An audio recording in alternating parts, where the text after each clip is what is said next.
Hello students, welcome back to my channel physics समझो। तो student, अभी हम लोग डायमेंशनल एनालिसिस टॉपिक को कवर कर रहे हैं। तो पिछले वीडियो में हम लोगों ने डायमेंशनल एनालिसिस के एक इम्पॉर्टेंट एप्लीकेशन को देखा था, to convert physical quantity from one unit to another unit. ठीक है स्टूडेंट, तो इस वीडियो में हम लोग डायमेंशनल एनालिसिस के सेकेंड इम्पॉर्टेंट एप्लीकेशन को कवर करने वाले हैं। तो सेकेंड इम्पॉर्टेंट एप्लीकेशन हमारा क्या है? तो to check whether a given formula is dimensionally correct. यानी आपको एक फिजिकल रिलेशन दिया हुआ रहेगा, उस फिजिकल रिलेशन को आपको चेक करके बताना है कि वो डायमेंशनली करेक्ट है या नहीं है। ठीक है, तो हम लोग कुछ क्वेश्चंस को भी सॉल्व करेंगे और उसके बेसिस पे इस टॉपिक को कवर करेंगे। तो सबसे पहले हम लोग कुछ छोटे छोटे पॉइंट्स को देखते हैं, फिर हम लोग क्वेश्चंस को सॉल्व करेंगे। ठीक है, तो देखिए पहला जो पॉइंट है वो क्या है? Principle of homogeneity. ठीक है स्टूडेंट, ये प्रिंसिपल ऑफ होमोजेनिटी क्या कहता है कि मान लीजिए आपके पास कोई एक फिजिकल रिलेशन दिया है और उस रिलेशन में जितने भी टर्म्स हैं उन सारे टर्म्स का जो डायमेंशन होता है वो क्या होता है? सेम होता है। ठीक है, जैसे फॉर एग्जांपल मान लीजिए एक रिलेशन है s equal to u t plus half a t square. तो यहाँ पे जो s है ये भी क्या है? टर्म है। ut भी क्या है? टर्म है। और हाफ ए टी स्क्वायर भी क्या है? एक टर्म है। तो प्रिंसिपल ऑफ होमोजेनिटी कहता है कि ये जो तीनों टर्म्स हैं, ये तीनों टर्म्स का डायमेंशन क्या होना चाहिए?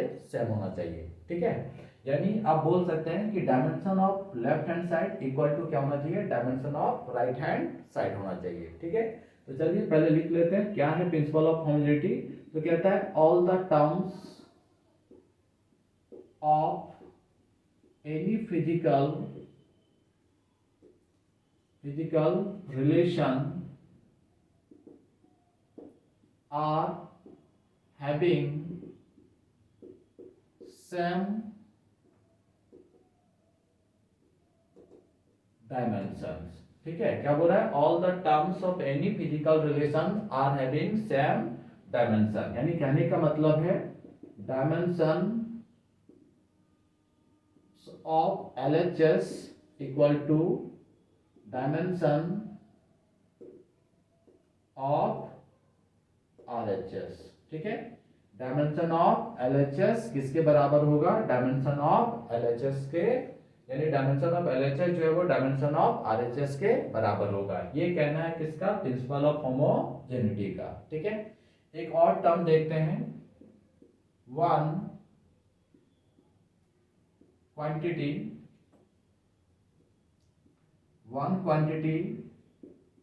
Can be added or subtracted or compared with similar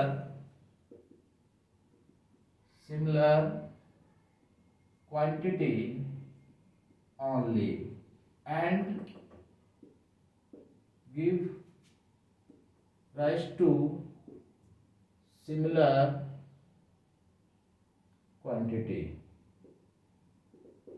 ठीक है स्टूडेंट, तो इस लाइन का मीनिंग क्या है? आपको प्रिंसिपल ऑफ होमोजेनिटी समझ में आ गया कि जितने भी टर्म्स होते हैं उन सारे टर्म्स का डायमेंशन क्या होना चाहिए? सेम। बट ये सेंटेंस क्या बोल रहा है कि one quantity can be added, subtracted और कंपेयर्ड विद सिमिलर क्वांटिटी, है ना। यानी आप जब भी एक फिजिकल क्वांटिटी को ऐड करेंगे तो या सब्ट्रैक्ट करेंगे या कंपेयर करेंगे तो हमेशा सिमिलर क्वांटिटी के साथ ही क्या होता है? एडिशन कर सकते हैं, उसका सब्ट्रैक्शन और कंपेयर कर सकते हैं। And give rise to similar quantity, और उसके बाद जो हमको क्वांटिटी मिलेगा वो सेम क्वांटिटी मिलेगा। जैसे फॉर एग्जांपल हम लोग मैथ में लीनियर इक्वेशन के बहुत सारे क्वेश्चन को सॉल्व करते थे। तो मान लीजिए इक्वेशन है 4x प्लस 2x, है ना। तो 4x और 2x, यानी यहाँ पे देखिए दोनों वेरिएबल क्या सेम है। तो दोनों वेरिएबल अगर सेम है ना, ये मतलब दोनों सिमिलर क्वांटिटी है। तो इनको जब हम ऐड करते हैं तो क्या मिल जाता है? 6x। तो देखिए यहाँ पे भी वेरिएबल x ही था और इन दोनों के एडिशन के बाद जो रिजल्ट है वो भी हमारा क्या है? सिमिलर क्वांटिटी है, मतलब x ही मिला। ठीक है, ऐसा नहीं कि हम लोग अगर 4x है इस पे माइनस कर दिए 2y तो हमको रिजल्ट क्या मिलेगा?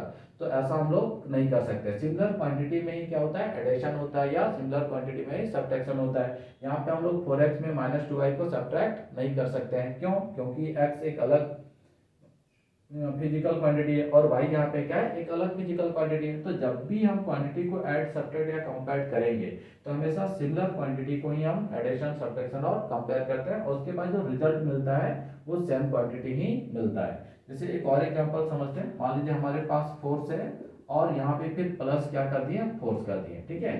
तो अब इन दोनों को जोड़ेंगे तो जोड़ने के बाद क्या मिलेगा, क्या हमको वर्क मिलेगा, नहीं, सिमिलर क्वांटिटी मिलेगा। मतलब जब हम फोर्स को ऐड करेंगे तो क्या मिलेगा, फोर्स ही मिलेगा। अब ऐसा नहीं कि एक फोर्स और एक फोर्स कितना हो गया तो टू फोर्स, नहीं, जब हम सेम क्वांटिटी को ऐड कर रहे हैं तो जो रिजल्ट होगा वो क्या मिलेगा, सेमी क्वांटिटी मिलेगा। ये मीनिंग है इस लाइन का, है ना। तो one quantity can be added और सब्ट्रैक्टेड और compared with similar quantity only and give rise to similar quantity, ठीक। तो चलिए अब इसी के बेस पे हम लोग कुछ क्वेश्चंस को देखते हैं।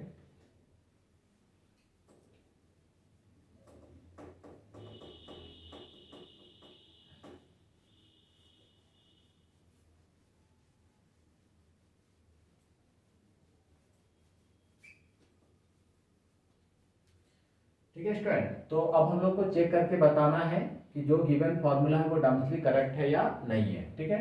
तो पहला क्वेश्चन ले लेते हैं, check physical relation F equal to ma is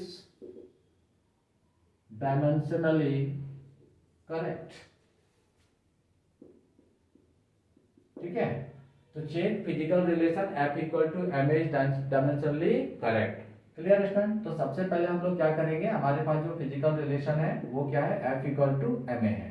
तो हम लोग प्रिंसिपल ऑफ होमोजेनिटी अप्लाई करेंगे, ठीक है। तो प्रिंसिपल ऑफ होमोजेनिटी क्या कहता है कि all the terms of any physical relation are having same dimension, यानी dimension of LHS equal to dimension of RHS, ठीक है। तो हम लोग पहले क्या निकालेंगे, LHS पार्ट का डायमेंशन निकालेंगे। तो देखिए यहाँ पे कौन है, फोर्स है, ठीक है। और फोर्स का डायमेंशन क्या हो जाएगा, ML T इनवर्स 2, क्लियर। अब RHS का निकाल लेते हैं। तो RHS का देखिए क्या है, MA, क्या है, MA, पूरा टर्म MA है। तो M मीन्स मास, ठीक है, M और एक्सेलरेशन, एक्सेलरेशन का क्या होता है, L T इनवर्स 2। तो देखिए यहाँ पे हम लोग देयरफॉर LHS इक्वल टू क्या बोल सकते हैं, RHS, यानी given relation is dimensionally correct, ठीक है। Given equation is dimensionally correct,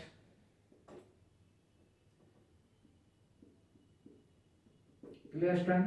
तो इस तरीके से हम लोग किसी भी गिवन फॉर्मूला को क्या कर सकते हैं, चेक कर सकते हैं और बता सकते हैं कि वो डायमेंशनली करेक्ट है या नहीं है, ठीक है। तो पहले आप इसको नोट डाउन कीजिए, फिर हम लोग एक और फॉर्मूला को लेते हैं।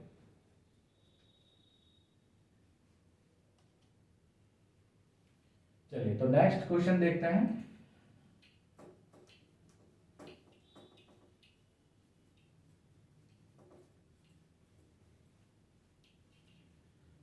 तो नेक्स्ट जो रिलेशन है स्टूडेंट वो क्या है, S equal to u t plus half a t square, है ना। तो ये जो S equal to u t plus half a t square है, बताना है कि ये डायमेंशनली करेक्ट है या नहीं है।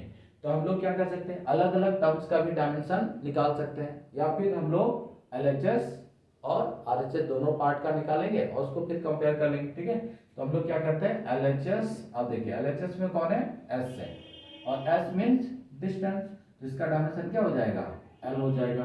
अब RHS वाले पार्ट को लेते हैं। तो RHS में क्या है, दोनों टर्म्स, दो टर्म्स हैं, तो UT plus half AT square. अब देखिए U क्या है, वेलोसिटी, तो वेलोसिटी का क्या हो जाएगा, डायमेंशन L T इनवर्स, है ना, और टाइम है तो T हो जाएगा, क्लियर है।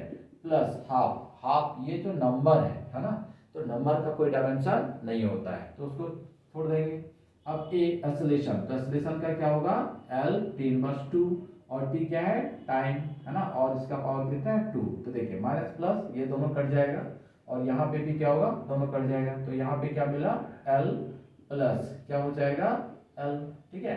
तो अब जो रिजल्ट आया वो रिजल्ट भी क्या मिलेगा, L। तो दो सिमिलर क्वांटिटी हम क्या किए, ऐड किए, और ऐड करने के बाद हमको क्या मिलेगा, तो give rise to similar quantity, तो L ही मिला। अब ऐसा नहीं कि L यहाँ पे एक L यहाँ पे, तो कितना लिख देंगे 12, नहीं, तो लेंथ को हम लेंथ से ऐड करेंगे तो क्या मिलेगा, लेंथ ही मिलेगा। अब देखिए LHS कितना है, L है, RHS भी कितना है, L है, यानी बोल सकते हैं therefore LHS equal to RHS, यानी given relation is dimensionally correct. तो इस तरीके से हमें अगर कोई फॉर्मूला गिवन है तो उस गिवन फॉर्मूला का हम चेक करके बता सकते हैं कि वो जो गिवन फॉर्मूला है वो डायमेंशनली करेक्ट है या नहीं है। Clear student?